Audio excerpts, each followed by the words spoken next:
Hello, we're gonna start diving into the complications of the Sicilian Nadjorf again.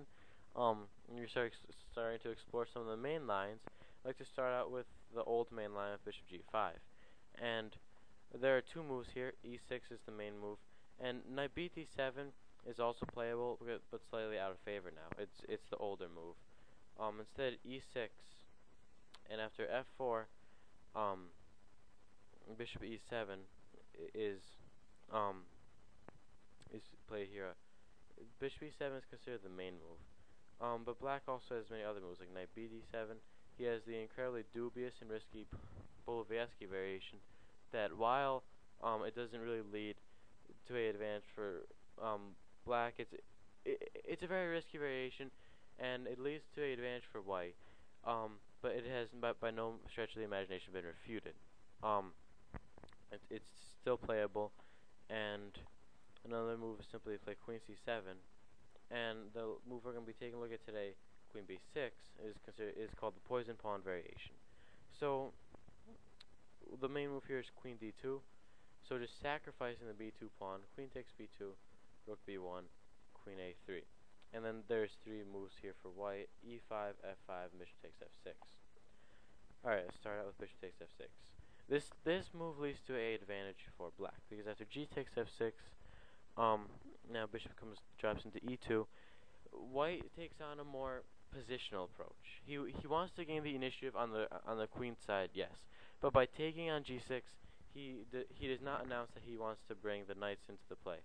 Maybe eventually, but these pawns have everything very well covered. They form like a wall that keeps out all enemy pieces.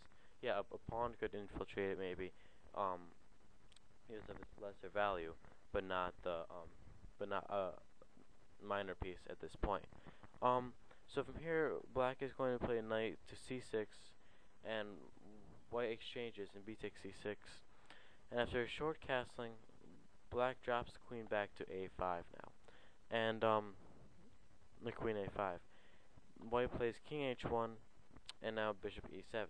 And white hasn't really achieved anything. He got to kick around the queen for a bit, but now black has these four pawns that white can't really get past, because even though this g file might be open a little bit, um here was f5 and now h5, just aiming to use this as a battering ram.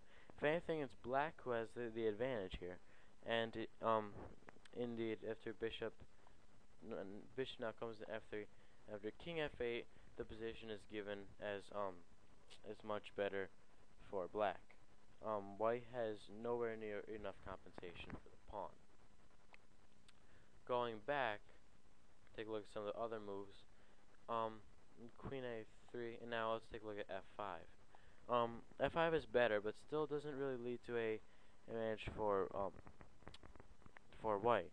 It's again leads to equality of best play. Knight takes c6. No, knight c6. F takes c6. F takes e6. Now knight takes c6 and b takes c6.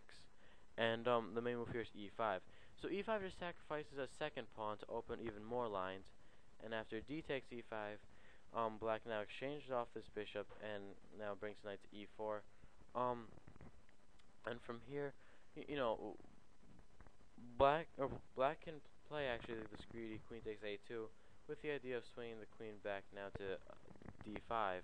Of course, this pawn will be hanging, but Kasparov played this move and it led to a draw. After knight goes to e4, the main move here now is bishop e7, and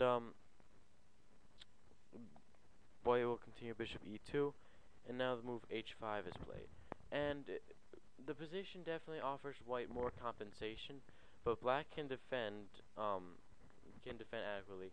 For instance, here this f file is open, and white is going to have long-term positional pressure.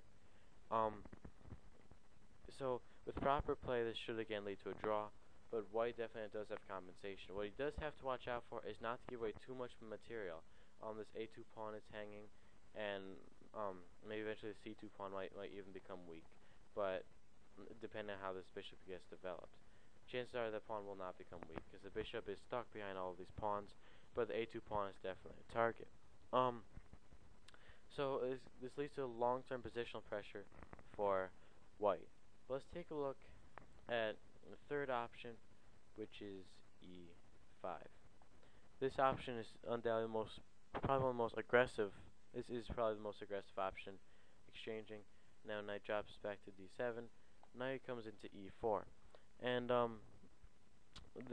from here, the main move now is h6, and bishop h4 and queen takes a2. There was a game that Anand played where he played queen takes on a4, and this move just cannot be recommended. Anand played it, like I said, and from here he played against Radjabov. I believe that's how you pronounce it. I have no idea. But from here the game continued. Bishop e2. After knight c6, this is a huge blunder because the knight takes e6. The idea, of course, is that if f takes bishop h5, g6, and this is mate. But instead Anand played bishop g5, and after knight f6, he resigned. The idea is that knight takes on f6. Let me just turn that off for you. Now knight drops into c7 check, and after king e7, queen comes into d6 with mate. Alternatively, if he moves up, and this is also a mate, so non-lost taking very fast. It just shows how dangerous the poison pawn can be. But instead, queen takes a2 is played, and now rook slides over to d1. And again, now we can really see how weak this square is becoming. All this pressure down the file, the knight is ready to jump in, and black is under a lot of pressure. White sacrificed 2 pawns, but it's not clear as to how he's doing. So after rook d1, queen a5 is now played. Queen e3, just keeping on. White keeps on just attacking black, attacking him. Now putting the queen under threat, and here white actually snags another pawn to bishop e2, bishop c5. And just like in the variation before, black is up 3 pawns, but all of white's pieces are developed very nicely, and it will lead to a long and interesting battle. So this has been the poison pawn variation. We'll cover some of the other variations in the future videos. Like I said, the old main line is gonna be 2 or 3 videos. I might even have to extend that. But I hope you enjoy the video, and I'll see you next time.